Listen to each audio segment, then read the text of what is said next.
আল্লাহ তাআলা আমাদেরকে পাঠাইছে রাজত্ব করার জন্য, আর এখন কতিপয় গোমরা লোকেরা বলে ইসলামে কোনো রাজনীতি নাই। কত বড় বদনসিব! আরে ভাই, আমাদেরকে পাঠানো হয়েছে রাজত্ব করার জন্য। কিছু চোরেরা আছে, এরা কোরআনের রাজনীতি, ইসলামের রাজনীতি চায় না, এই জন্য যে প্রথম হাতটা তার কাটা যাবে। ধর্ষকরা ইসলামের রাজনীতি এই জন্য চায় না যে প্রথম পাথরটা তাকে হত্যা করা হবে। সন্ত্রাসীরা পুলিশ চায় না, আর দুর্নীতিবাজরা কোরআন এবং ইসলামের রাজনীতি চায় না।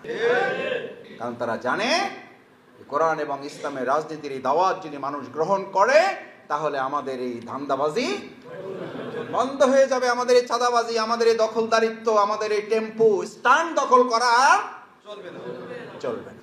রাস্তা তো দুটো, আল্লাযীনা আমানু ইউকাতিলুনা ফি সাবিলিল্লাহ ওয়াল্লাযীনা কাফারু ইউকাতিলুনা ফি সাবিলিত তাগুত। হয় আল্লাহর রাস্তায়, না হলে শয়তানের রাস্তায়। রাস্তা 3 নাম্বার নাই, 3 নাম্বারটা আরো খারাপ।